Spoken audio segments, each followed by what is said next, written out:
going on, people? Welcome to another episode of the Tariq Elite Radio Show. I am your gracious host. My name is Mr. Tariq Elite. Glad to have everybody tuning in. We are going to chop up some good game on today's show.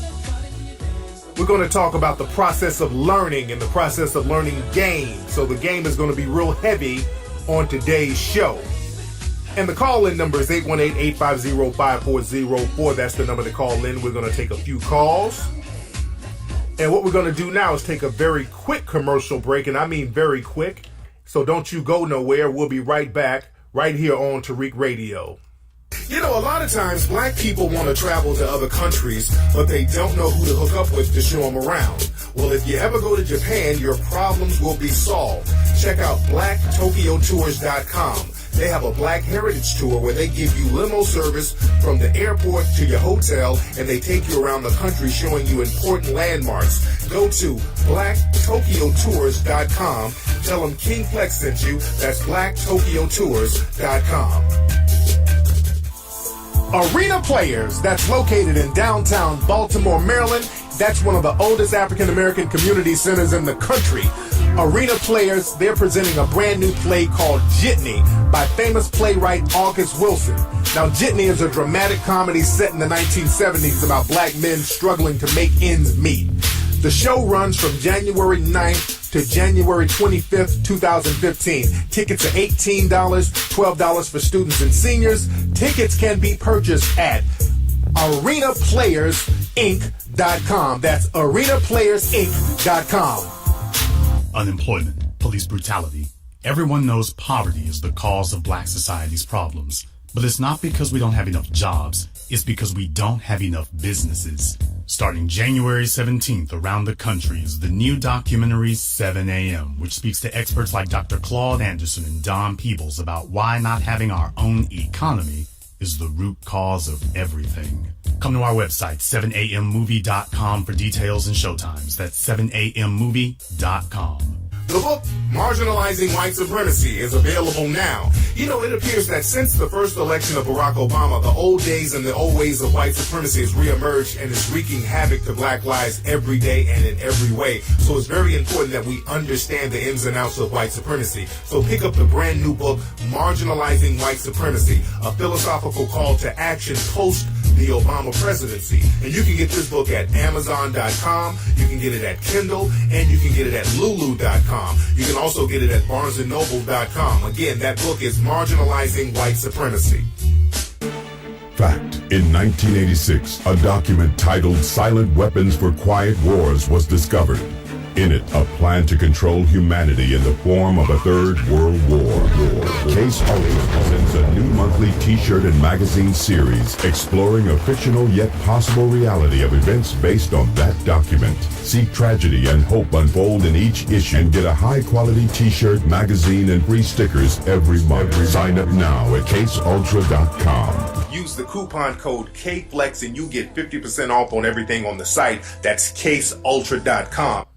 If you want to get some real fly art, and I mean real fly art, you need to check out artbyrico.com. Now, artbyrico.com, they offer a variety of original or printed jazz art for any budget and for any occasion, and they ship nationwide. I have some of the art myself in my home, and it's fly. I can vouch for that. Go to artbyrico.com. That's ARTBYRICCO.com to get up on this fly art. You are now tuning in to the King of Game, Tariq Elite, on Tariq Elite Radio. I am delivered. Hey, we are back right here on the Tariq Elite Radio Show. Ladies and gentlemen,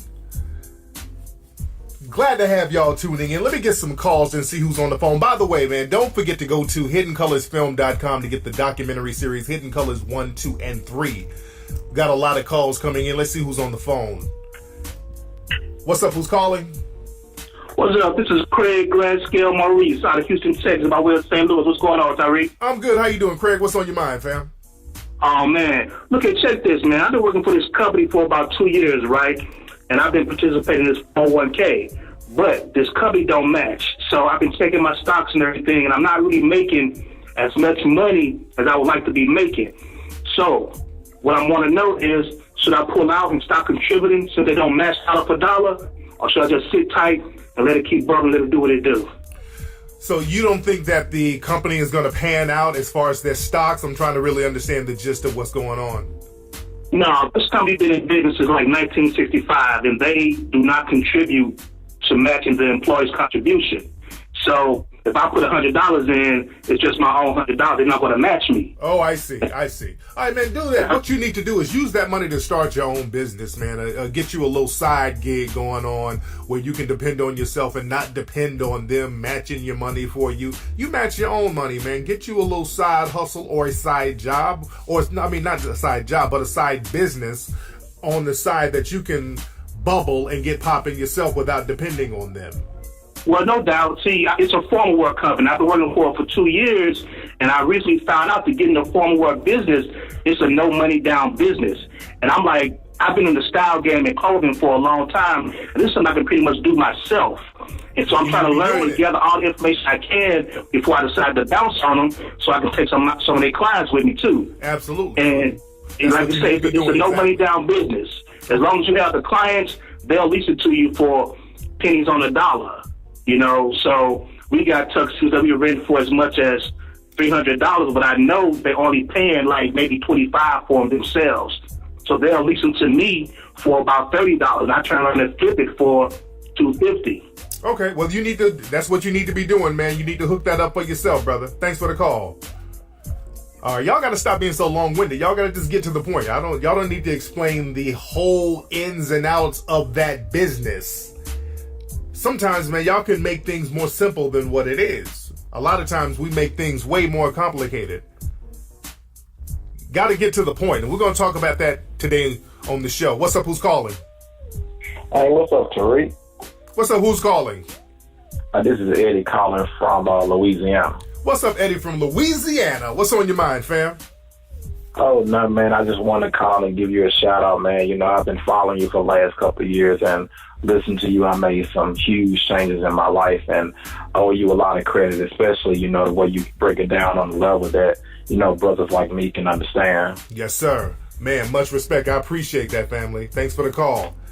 And that's what we're going to talk about on today's show. Let me get directly into the game. That's exactly what we're going to talk about on today's show. We're talking about the process of learning and the importance of not only learning correctly, but teaching correctly.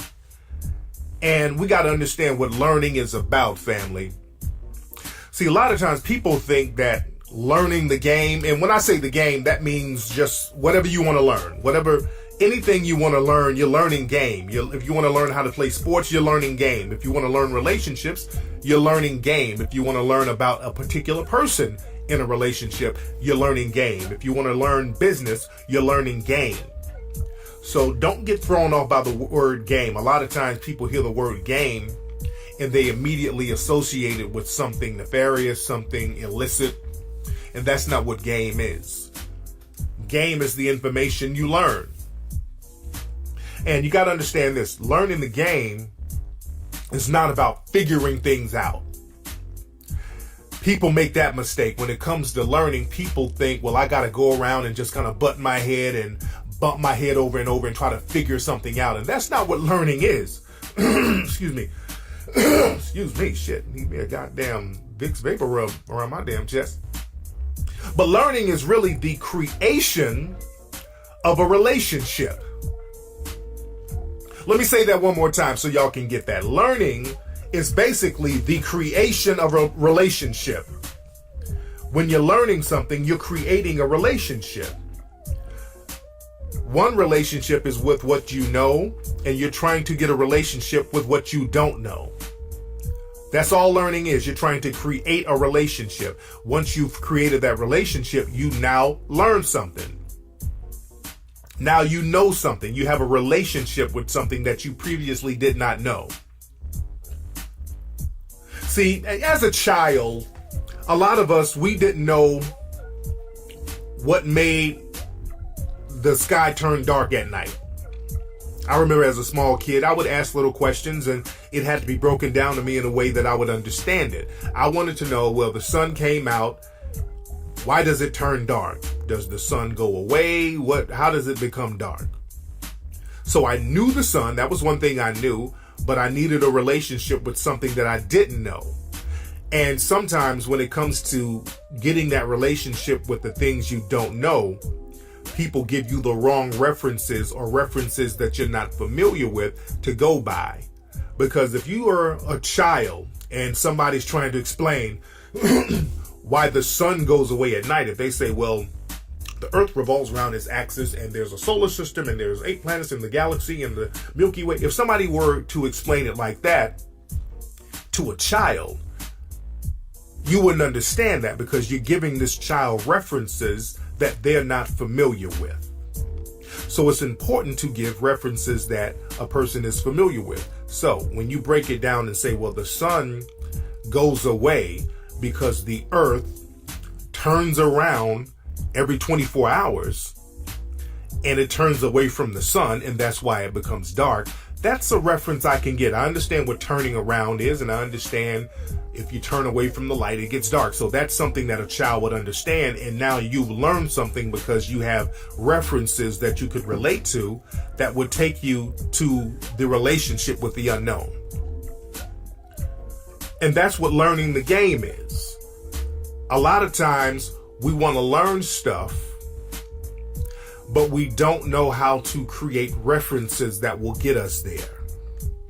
A lot of times we say, I'm broke. I know I want money. I know how to work hard. I know how to apply myself, but I don't know where to apply myself to get money. I want money. I want to make money.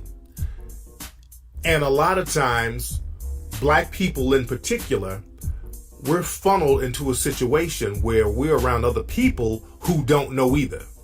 We're funneled around a lot of other people who don't have that game either. So we have nobody to really get that game from on a mass scale. So it's very important, if you want to learn money, and I'm just using that as an example, you want to learn how to get money, you find a person who's already in a position that you would like to be in, and kind of get the game from them so they can give you references that you can relate to. Because a lot of times with Black people, and I'm talking about Black people in particular, but this game is universal, but with Black people in particular, the only people you see with money or any kind of financial stability are people in the dominant society.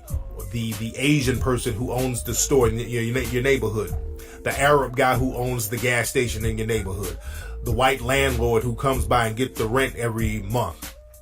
So these are the only people you see who are making money, and unfortunately, for the most part, they're not trying to give you any references on how you can learn the money-making process. You understand that? They're not going to give you that game, for the most part. Even if you try to holler at them, they don't even have the kind of relationship where you could sit down and even converse with them like that. So other Black people who have that type of game, a lot of times they're in other areas that are not around you. But also a lot of times when you do find a Black person who has the game or has the position to lace you with that game and lace you with that knowledge and give you that learning process, unfortunately, and this is another problem in the Black community, we have this hater thing. Instead of learning from that person, we're going to try to hate this person back down to a position where we're in. And that's a big mistake. That's that plantation mentality that keeps us in the cycle of poverty. And that's a cycle that the white supremacists, they've orchestrated that. I never give them a pass. They orchestrate the whole thing because that's that plantation mentality. So we got to stop getting on that hater thing. When we see somebody who's in a position where we can learn something from them, we see them in a position, instead of learning the game from them, we throw darts at them and try to hate them down. Because the thing is, there's a resentfulness that comes from people flossing. Because a lot of times when you see somebody flossing who might have a nice car, nice clothes or whatever, a lot of times they look like they got some game, or they look like they have more than what they really have. And they really don't. So when you try to get some game from them, because sometimes we do try to step to them on the humble and say, hey, brother, I see you doing nice. Can you lace me with some game on how you got down? And a lot of times they'll have this very snobbish or arrogant attitude with you. usually people within your community who seems like they're doing better than you, but they turn around and have this snobbish, condescending attitude towards you. A lot of times, these are people who are just faking the funk anyway. That's why they're trying to hide behind snobbishness. They ain't really got no game.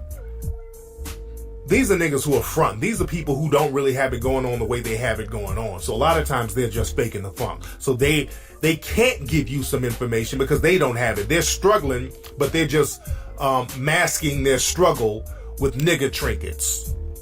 So we have a lot of fronting and flossing going on in the community that has to be wiped out, and we need to get some serious learning going on so that we can create a cycle of replenishment, so we can have a cycle of prosperity. And that brings us to another part of learning the game, because I'm giving you 4 parts. That was 1. The learning process, I'm giving you 4 parts. That part, the learning process, is a relationship. That's part 1. Part 2, family, don't be too lazy to raise your standards. And that's very important, because a lot of times, instead of learning the game from somebody who's qualified to give us game, that seems like it's too much work. So what we'll do, we'll just hang around dusty niggas, and females will hang around hood rats, just so you can feel good about yourself where you are. If you're doing half-ass in life, instead of doing excellent, and instead of thriving and excelling in life by learning the game and upgrading yourself and being around people who can help you upgrade and give you the game you need to upgrade, you say, well, let me just hang around some of these dusty niggas. I feel better about myself because I'm doing better than them. Or the ladies will say, well, let me hang around some of these little ratchets. I'm doing better than them, so it ain't that bad. And this creates another cycle of negativity, because those same dusty people and hood rats you're hanging around, they think like you. They actually think that you're beneath them. They actually think that they're doing better than you. And this is why dusty dudes and hood rats always butt heads. Because there's always this conflict. Because the thing is, when you hang around dusty people, and ladies, when you hang around hood rats, what happens is that you become resentful because you see yourself in those people. When you hang around dusty dudes, you see yourself in these dusty ass dudes. Whether you want to admit it or not, you see yourself in these people. You hang around ratchets, you see yourself in that, and that makes you resentful, and then you try to one up each other. That's why in the hood, cats are always trying to one-up each other. And since you can't one-up each other socially, you try to one-up each other physically, and cats get to fighting all the time. If you look at some of these hood videos, some of these world star videos of people fighting, you notice the dudes who are fighting each other and the women who fight each other, when they talk, even their physical appearance, they look alike, they dress alike. And when they talk, they have the same voice inflections. They all talk and sound the same. When they're arguing, you can't even differentiate between who's speaking and who's not speaking. They all sound alike. This ghetto Niglish slang and everything about them is very similar, and this is why they're butting heads, because they're trying to one up each other, because they know they both have lowered their standards and they're resentful. So that's the cycle you don't want to get in. We got to get out of that cycle. See, this is about us getting out of these dysfunctional cycles that were put in place by the white supremacists.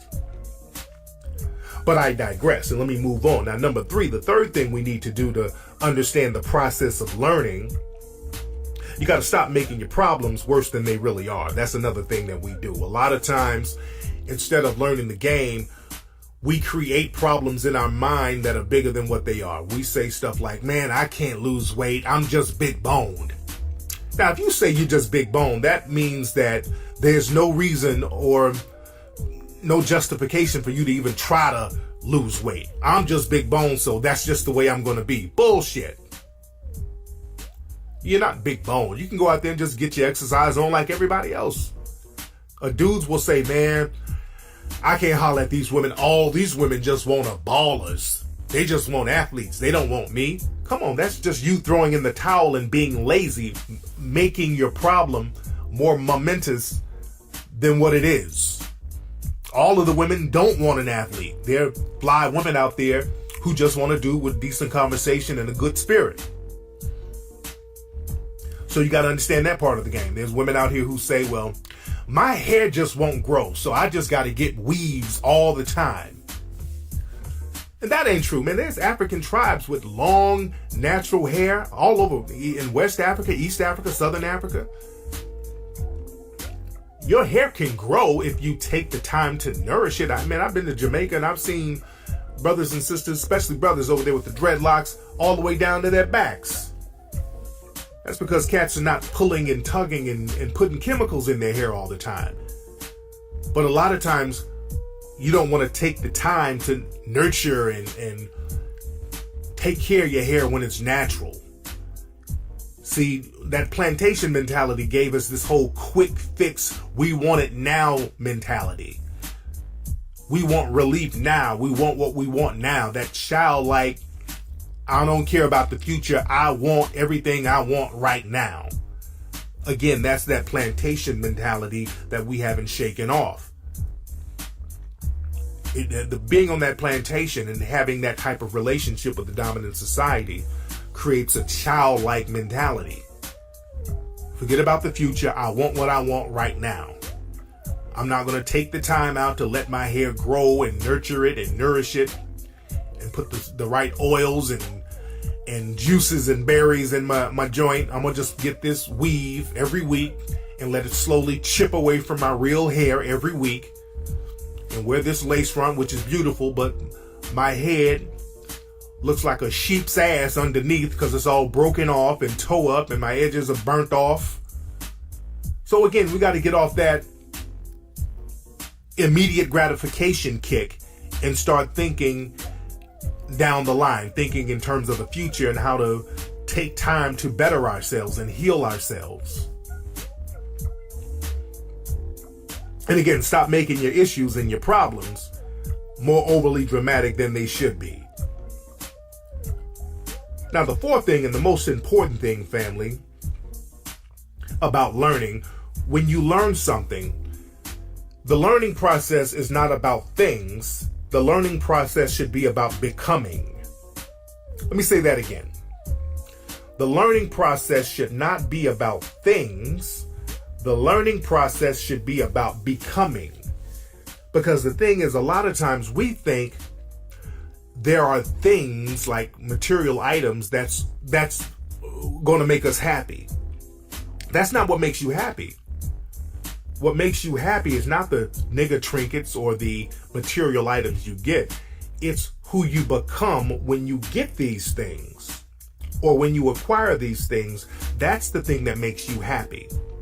For example, if you go to school and you get a PhD and you get a diploma and your PhD accreditation, it's not the actual document that makes you happy. It's what you have become that makes you happy. Now you are a doctor. You have become a doctor. You have become a lawyer. You have become an architect or whatever it is. You've become something. If you get a $500,000 contract from Def Jam, the money is cool.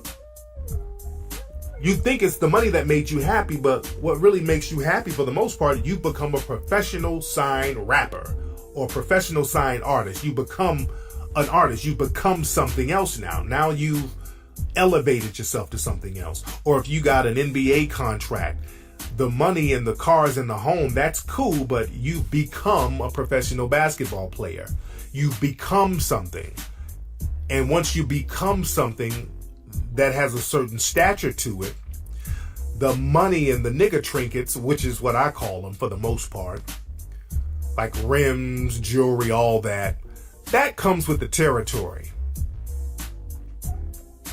And the thing is, what happens, the mistake people make, they make the mistake of settling for symbolic things without becoming something. Because a lot of times we see an athlete get attention, we see people focus on rappers, we see people focus on doctors, and we want that because we want what they have. But we make this false equivalency. We say, well, damn, if we get attention like them, maybe I can get some of those nigga trinkets. Maybe I can get a car. Maybe I can get a house. Maybe I can get some of those things only if I had attention like that person. If people notice me, they'll give me stuff. So people start campaigning for attention instead of campaigning for knowledge, instead of campaigning for learning, instead of getting into the learning process. So people start putting on crazy outfits. Women start putting burgundy braids mixed with blue and turquoise weave in their hair and walk around and say, hey, look at me, give me attention. I want the same attention Nicki Minaj has. I want the same attention as Naomi Campbell has. But you don't know that these people worked to get to the position they're in. So they've become something. Naomi Campbell became a model because of her hard work. Nicki Minaj became a best-selling rapper because of her work, because of her learning the game, and because of her becoming something.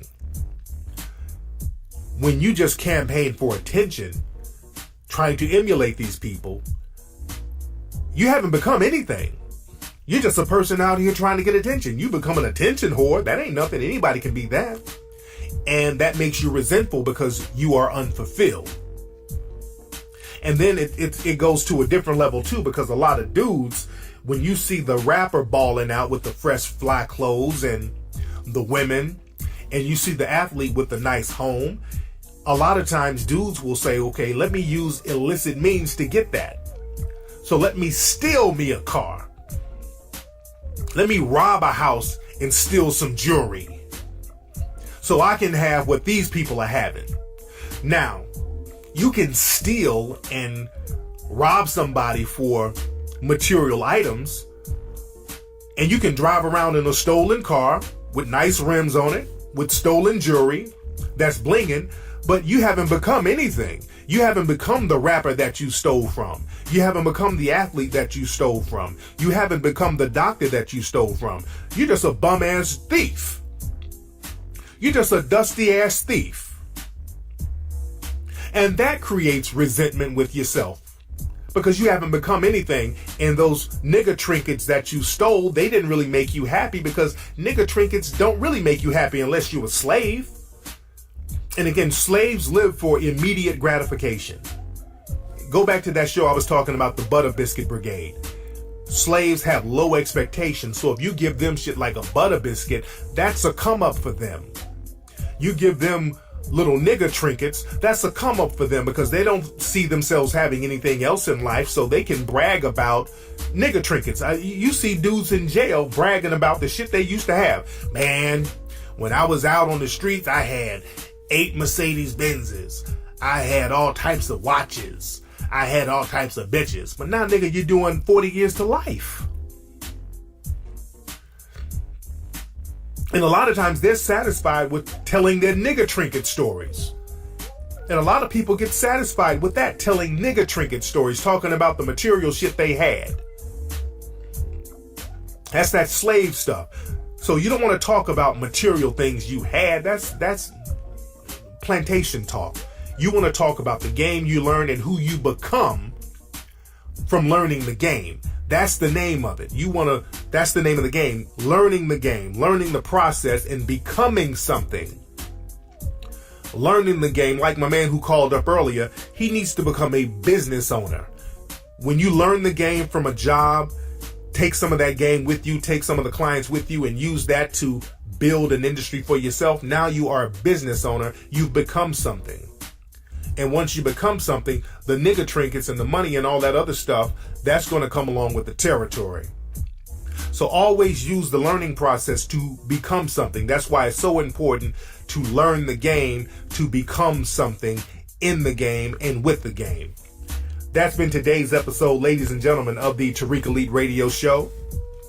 Don't forget to go to TariqElite.com to get all that fresh fly gear. Don't forget to go to HiddenColorsFilm.com to get the documentary series Hidden Colors 1, 2, and 3. Black History Month is coming up. So y'all really need to be on that game for Black History Month, because they're about to hit y'all over the head with all that civil rights stuff. And they're already starting to promote that civil rights stuff, and we should be grateful for the civil rights and all that. There's a special coming on TV I saw talking about the people who paved the way. I saw something like that on one of these networks, and that's a false narrative to put out there, because if we're going to be honest, paved the way for what? What the hell are they? What's paved?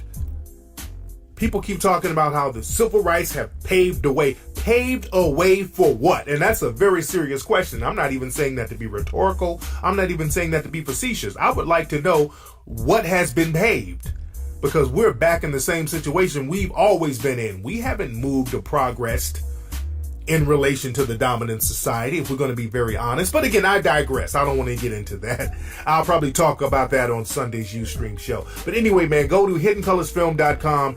Get the movies Hidden Colors 1, 2, and 3. I will holler at you Sunday on Ustream. Peace.